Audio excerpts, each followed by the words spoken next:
do that. Hi. Hello, everybody. And I'm Ben Coleman, one of your hosts, one of your many hosts. And we're here on the set. We're live. And this is Florida Aviation Network. And you just caught me putting my cell phone back in my pocket. But that's okay, because did I say we're live? We're at the 44th Annual Sun and Fun International Convention and Fly-In at the beautiful Lakeland Linder Regional Airport. And it's absolutely gorgeous outside. It's not as beautiful inside because we don't see any blue sky, nothing but nice black rafters here in the Florida Air Museum. But it's always a pleasure to be here and see some old friends, make some new friends, and to actually learn about what's going on in the industry. And we're fortunate enough to have a person here with us that has had a pretty strong impact, both for the economy, the industry, the area, and just a real mainstay of a person. And that's Mr. Phil Lockwood. That's you, Phil. That's Hello, Ben. Oh, thanks for the great intro. Welcome. But no, yeah, and all seriousness, you have always been a true cheerleader, if you will, for the industry. And it's been a pleasure to know you for how we go back. Long time. Yeah, it's probably 30 years. I was your PMI. I remember your Piper PA-28 you had on 135. Yeah, that would have been in the very early 90s. Wow. Wow. And we haven't aged today. No, we haven't. Yeah. A few birthdays. Is my nose growing? My nose is growing, but Phil, that's my doctor's favorite saying, is that the reason for that is you've had too many birthdays. Well, but we're going to have, I look forward to a lot more, Phil, because sure. I don't have enough time to die. I'm too busy to die. Too busy. All right. Well, and you, there's no out for you, because you've got so much started that you can't get out of it. I think I'm working harder now than I've ever worked. Just go, go, go all the time. But you're energetic. You're not a runner, but you have the runner physique. You know that, don't you? Yeah, skinny guy. Go. No, it's called metabolism. You burn it, but you're always going somewhere. And I think the last mission that I'm aware of that my buddy Brad Fuller sent me some pictures of you and some beautiful blue water in the air cam. I think that was, you had to have fun on that shoot. We always have fun in the Bahamas. The Bahamas, particularly the Exumas, in the center of the Bahamas, is one of my favorite places to fly in air cam. And again, because of the color of the water, it is phenomenal. It's kind of an aqua, a light shade of, I don't even know what you, aqua blue, aqua green. A friend of mine, Story Musgrave, who's actually building an air cam with the kids in our EEA chapter. You mean Sebring. Story? Yeah. The Story Musgrave. The Story, yeah. Oh, okay. He told me that when you're circling the planet in outer space and you look down on it, the water in the middle of the Bahamas is some of the most beautiful and most reflective on the entire planet. And that's including comparing it with the South Pacific and with the Maldive Island. I mean, all these different places where you associate with beautiful water. Yeah. The Bahamas is the most reflective. So, to be able to fly out there, and it's so close and so easy for us. And when you see it in an air cam, it is not like anything else. I've flown out there many times commercially and in small conventional airplanes, and it's not the same as being 20 foot off the water in an open cockpit airplane at 60 miles an hour. Yeah, it's almost intoxicating. Yeah. And the funny thing about that is, when you're doing it, the best time of day normally for the most photographic time would be early in the morning or late in the evening. Not so with the Bahamas, because you want the sun high enough to where it reflects off the white sand and comes back up through. So from about 10 until 3 is the best time to fly there, when you get that intoxicating blue coming up through the water. Well, after 3 o'clock, by the time you land, get things secured, it's almost about beer 30 or a cocktail. We always have fun out there. We always have fun. Yeah. We've talked about, I'm a CB guy. Yeah, sure. And we're talking with the Ministry of Tourism about having a CB fly-in out there and actually going to and beaching on an island We got to get a lot of permission to do that, of course. But I think that would be a lot of fun. Sure would be. I could actually feel, I could see, I know we're not here to talk CB, but we're here to talk aircam, but wouldn't it nice, because you're a little bit faster than we are, but you know, some of the old Stallion and the new Stallion, the seaplane, old and new, mix it up. I think we should have some fun with that. Do a seaplane flying. Yeah, let's do that. Okay, we'll see you later. We're going to go do a flying, but Phil, tell us what's going on with the Rotax. The industry is just a buzz, and I want to get into the 915, but I know that there's still a lot going on with the 914 Sure. series. Yeah, well, the 915 is really where all the questions are coming right now, and the new fuel-injected 912 IS. So the carbureted versions of the 912 are still available. The 912 ULS, still very popular, but of course, fuel injection is really nice. And so we have the fuel-injected version of the 912, the 912 IS. You're seeing it in more and more installations. And it is very efficient. It actually runs Lena Peak and cruise. We call it eco mode. And so I've been flying them in the air cams now for 5 or 6 years since they first came out. And I'm getting a chance to fly them more and more in some other single engine applications. And it's quite enjoyable. I mean, you're in full power, you level off and you bring it back. And on the computer you can see your throttle position. It tells you what it is. You drop down to around 97% throttle position, and boom, you get a green light, and the fuel burn tumbles as it automatically goes into Lena Peak, and it's very, very efficient, very efficient. The other engine that we see a lot of interest in is the new 915. I think the 915 is going to be a game changer for the whole market, and the reason is the compact size and the power to weight ratio. When you compare, what is the difference between the 914 and 915 other than? Well, they're based on the same platform. Same displacement, though. No, the 915 is a larger displacement. Okay. Right, so it's a larger displacement engine than the 914 is actually based on the 80 horsepower version of the engine, boosted. The 915 is more based on the 100 horsepower IS. So larger displacement, larger turbocharger, electronic fuel injection. The 914 is carbureted. It's really a state-of-the-art engine. So also the 914 is a maximum of 115 horsepower for takeoff and a maximum of 100 horsepower continuous operation cruise. The 915 is 141 horsepower for takeoff, which it can maintain up to 16,000 feet. So it's a large turbocharger. And it can maintain 135 horsepower continuous in cruise.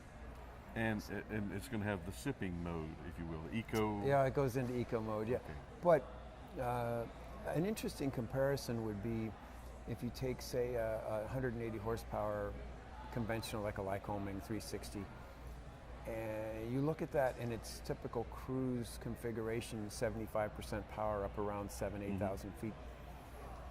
That's about 135 horsepower. Yeah.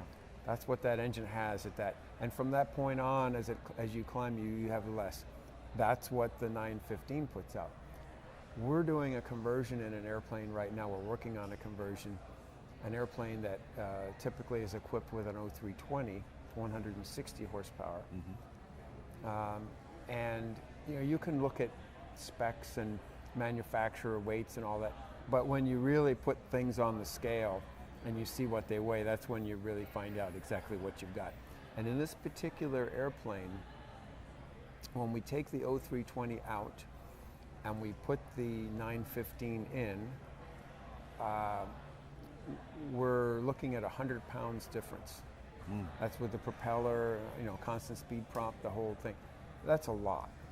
That's a lot. That's where you start talking about hanging more batteries on the firewall for your weight and balance. And well, we're having to move the engine forward quite a bit, about 14 inches in this case. Wow. But I mean, the 915 has a lot more power than an 0320 in most, unless you're right at sea level. So,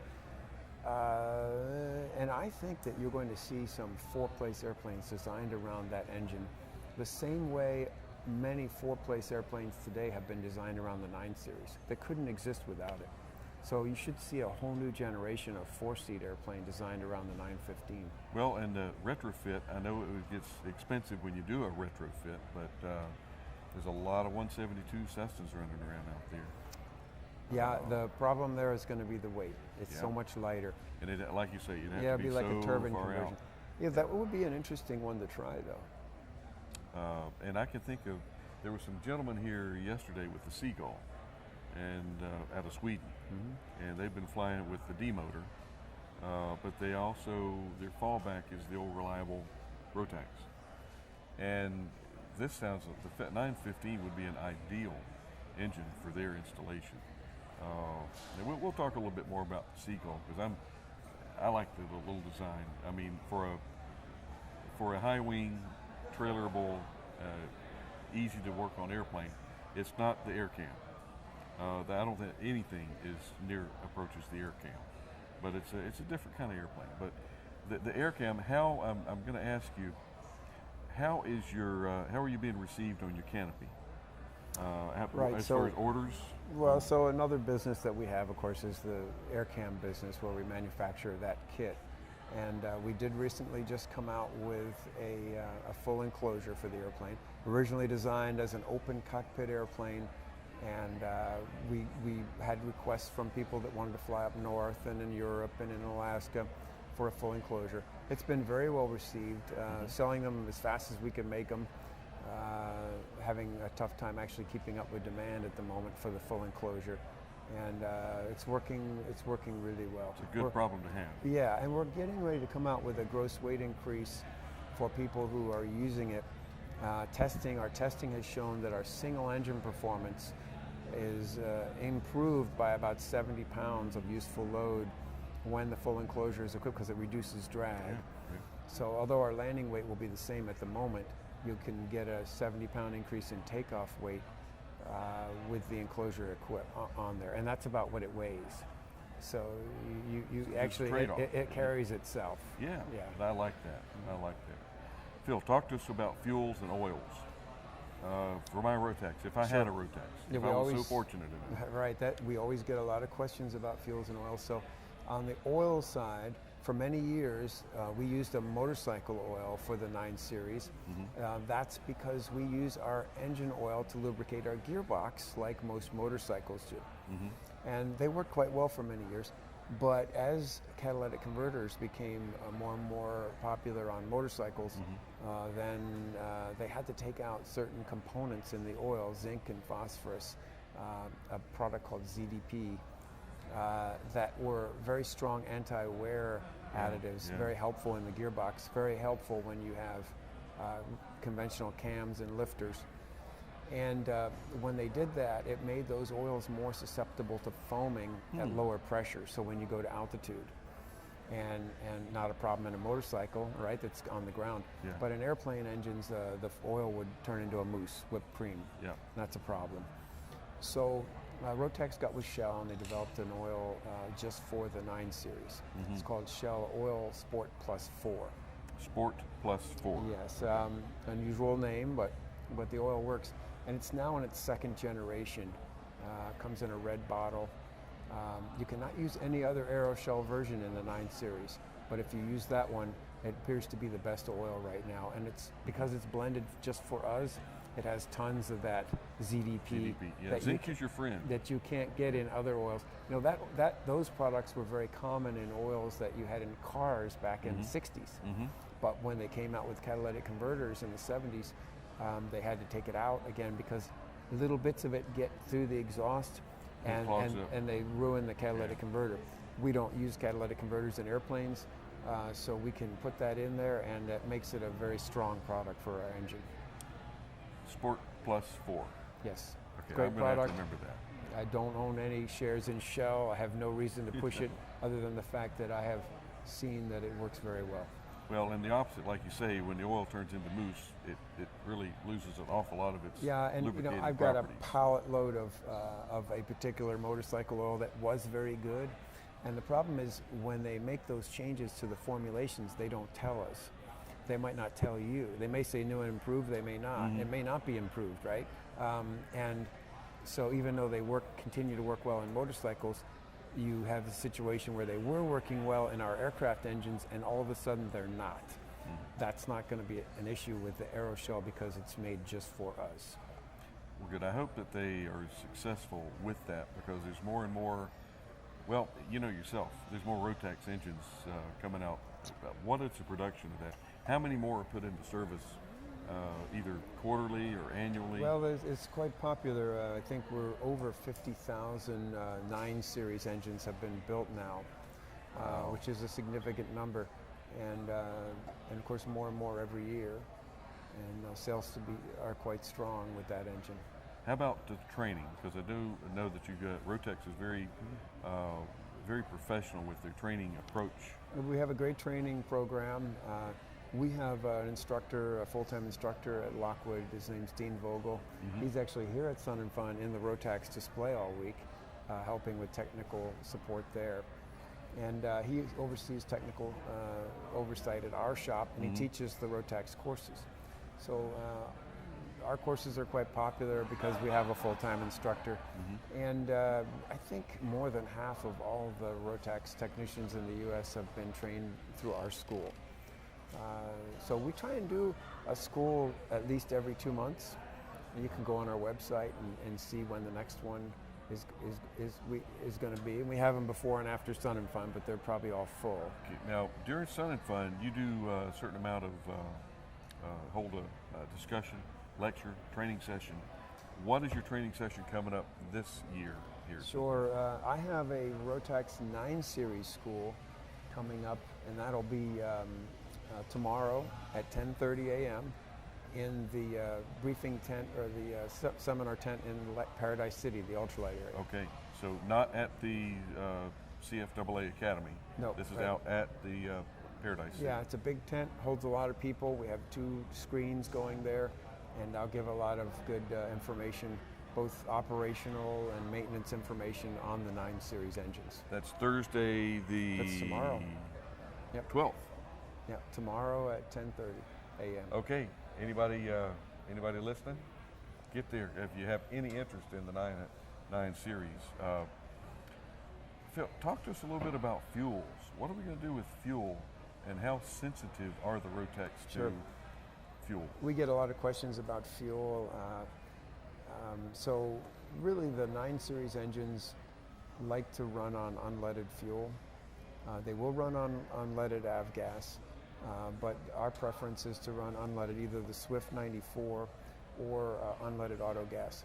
They will operate on up to 10% ethanol, as long as the fuel system in the airplane can handle the ethanol, right? The engine can. The rubber parts and so forth. Yes, you got to make sure your tanks are compatible if you're going to do that. The main concern we have with autogas is that it stays fresh, right? So autogas today is formulated for emissions, and when you put it in a car, the tank is sealed when you put the cap on, and it's got a rubber O-ring, and it, click, click, click that cap. Yeah. And the tank will essentially pressurize to some extent, and the fact that the autogas today is so volatile isn't a factor in a car, but in an airplane it is. And the lighter portions of the fuel are evaporating off very rapidly in a vented tank, which it wasn't designed to be in. And all carburetors are, of course, vented by nature. They have to be. So it's important that you don't let the fuel sit for more than about a month. After that, the lighter portions are gone, and the fuel chemistry is changing. The term shellac comes to mind. It turns into gum, yeah. And I'll talk about that in my seminar tomorrow.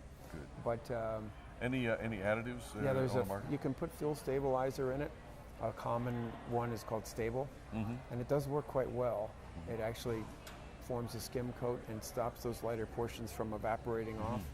One trick that I tell people, though, if you're going to put that in your tank, don't wait till the fuel's already going bad, right? You have to do it while it's still fresh. Yeah. And it doesn't rejuvenate the fuel. No, it doesn't rejuvenate. It just keeps it fresh if it starts out fresh. But also, you have to remember to start the engine and run it long enough to get it in the carburetors. Yeah. Right? Because if you put it in the tank and then walk away, well, the fuel there, so it's got to get in the carburetors. So you can run avgas. Avgas has a lot of lead in it, and so It does reduce your oil change intervals. You have to change the oil more often. And we like to use an additive, either TCP or Decollin, when we run avgas to help mitigate the negative effects of all that lead.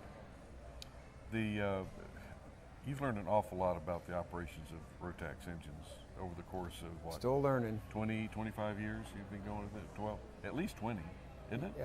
Well, I've been running Rotax engines for more than 30 years because I started running them in 1982. And you drifter? Yep. Okay. Yep. You know, a lot of people, I just had a flashback of your drifter days. And, well, that was an exciting time. Yeah, well, one of the advantages I have is that I was able to run all the Rotax two-stroke engines in the early days when they were very popular and get hands-on experience with them, working on them, flying them, and you know, those things haven't changed. I mean, it's still relevant today, so it gives me a good basic understanding of the two-strokes and have that operational experience. We started producing the 9 series four-strokes around 1990. So both of them have been around a long time. I tell you, Bombardier has done remarkable things with their engineering group on both anything from your Marine to your Sea-Doos to, it's just been very, very good, strong engineering company. Everything that they are, and there are some people at the top that have a love of aviation, and I think that's part of the reason we're fortunate enough to have the aircraft engines and that they've stayed in the game and that they've continued to develop new versions of the engines. So yeah, it's really good, and of course the manufacturing capability that Rotax has is part of what enables them to produce the 9 series at a competitive price. The management has, if I remember correctly, they stuck their neck out to make this come to fruition. Back in the days when, well, are these things really going to make it? Should we put more R&D into it? Should we develop this? And they made a good choice. They did, and they continue to find the right balance of risk and discipline that is required for an aircraft engine manufacturer to survive today. So it's very important that you have both of those, that you're willing to take some risk, but that you have the discipline to know what it takes to keep the business profitable, right? So they do both, and we're happy to be working with them. Well, I'm just proud to know you. I mean, because it's so refreshing to be affiliated with, even if it's just friendship, knowing somebody that's doing so well in the industry. And I think it's a good role model for people to actually, what are they doing right? Because I'd like to be successful like these guys. And that's why you got to sidle up and pick this guy's brain for as much as you can if you can get a hold of him. But speaking of, Phil, you're a little bit, you have some affiliation with the Seaplane Pilots Association. Yes, I'm on the board of directors, actually the current chairman of the board, yeah. Then you know something about happening in Seattle. That's the first time in a long time. Yeah, it's actually the first time period. It is. We're going to have our annual member meeting out in Seattle this year, and that is going to be fun. That'll be the 6th of October this year, and it's normally in November, isn't it? Or it has been in November. It's normally a little later than that, but I think that'll be a good time of year for us to do it. And so yeah, that'll be fun. I'm going to try and get out there. We'll actually have a whole bunch of different events going on that week from the 1st through the 6th in Seattle, and the meeting will be at the seaplane base, It's right on the bay there in Seattle. Well, every chance I get out there, I talk to Bruce, and we have never been able to hook up with me on my trips to Seattle. He's been on our board for quite a while. He was up at the Swamp. I had him up for dinner. Did you? Last time he was here for the meeting. He's quite a dynamic guy on the West Of course, Coast. he's a real CV guy too, so you guys have a lot in common. Oh, I didn't know that. Yeah. Yeah, we were out doing some backyard engineering on trying to hang some Aztec wingtips on one of our CB wings, as I've got several of them up. As a matter of fact, I have one here at the Parts Mart. You see it? The Parts Exchange? I haven't. No, I'll have to check that out. Yeah, it's one of the, I call it various stages of disrepair. Needs a lot of work. Yeah. But well, the CBs are neat, and of course you know a lot about them. So, oh, by the way, that annual meeting, the member meeting, will be at Kenmore Air. Kenmore. Yeah. Yeah. Wow, yeah. they're a mainstay in the seaplane business. I tell you. They're big time. Yeah. Gosh. Yeah. Phil, my takeaway on this is 915, and is a tremendous engine. I learned the eco mode, Lena Peak, electronic the controls, sipping mode, and also that tomorrow at the Paradise City at 10:30. 10:30 in the morning, we'll do a Rotex seminar. Hey, Jack, I may be sick tomorrow about 10 o'clock. Okay, you just kind of cover for me. People that are here at Sun and Fun today can talk to Carrie, who is probably the foremost engine overhaul expert in the country. Does almost all of our two-stroke overhauls and all of our four-stroke overhauls right now. And he is in our booth just today in Building D, Delta, at the Lockwood Rotax display. I need to go out there. I will. He'll be here all day? He's here probably about 4:30. He's going to disappear. Oh, okay. But, yeah, all he'll we'll be let here. him have some time off. His feet will probably need some rest there. We're so busy at our engine shop. My shop foreman was not happy about me pulling him out of there for the day, because we are super busy down there. But yeah, he's here all day as well. Good. Phil, it's always a pleasure to talk to you, and for the folks watching this streaming live on the network, gosh, yeah, if you get a chance to learn anything more about the AirCam, Rotax, Seaplane Pilots Association, Republic CBs, go to the internet. It's a wealth of knowledge, good information. Thank Phil, you, Ken. always a pleasure. Always a pleasure, yeah. Good. Ben. Okay, guys, this has been, and I'm going to say so long for the Florida Aviation Network one more time, and we're going to see you at the next interview.